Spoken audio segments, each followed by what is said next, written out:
We're now going to look at an example where we are given a function and want to find its differential.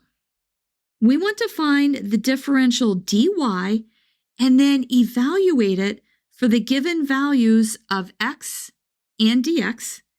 And then we're going to sketch dy and compare it to delta y. Just to make things easier, I've written over here in this green box the formula for the differential dy and delta y. The function that we're going to be finding the differential of is y is equal to the square root of x, and we're going to evaluate the differential at the point x is equal to 1 and dx is equal to 1. Y is our function of x, and it is the square root of x, and I'm just going to write this as x to the 1/2 because we're going to be having to take the derivative of it. Now let's write down our differential formula.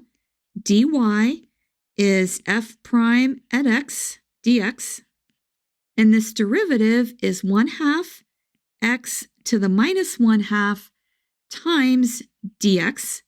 So we can say that dy is dx all divided by 2 times the square root of x.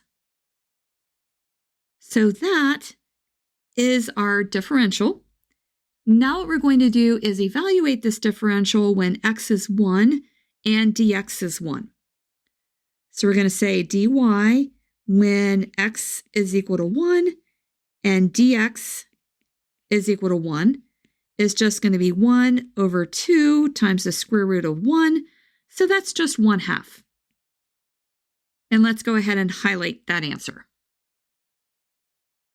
Now we are going to compute delta y. That is the exact change in y.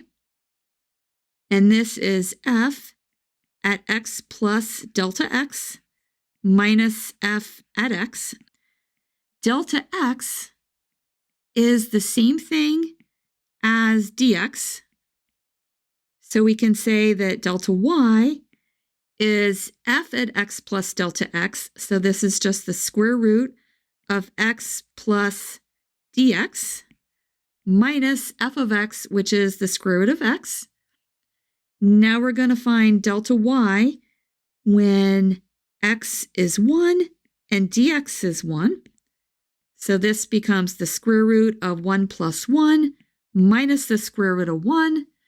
So this is the square root of 2 minus 1, and this is approximately 0.41. dy is the approximate change in y, and then delta y is the exact change in y. I have placed a graph down here so we can visualize what we just calculated. Differentials are used to find the change between this point and this point. Delta y is the exact change in the y value, and we found that to be 0.41. And then dy is the approximate change in the y value, and we found that to be equal to 1/2. If this video has been helpful to you, please consider subscribing to my channel. Keep believing in yourself and have a great rest of your day.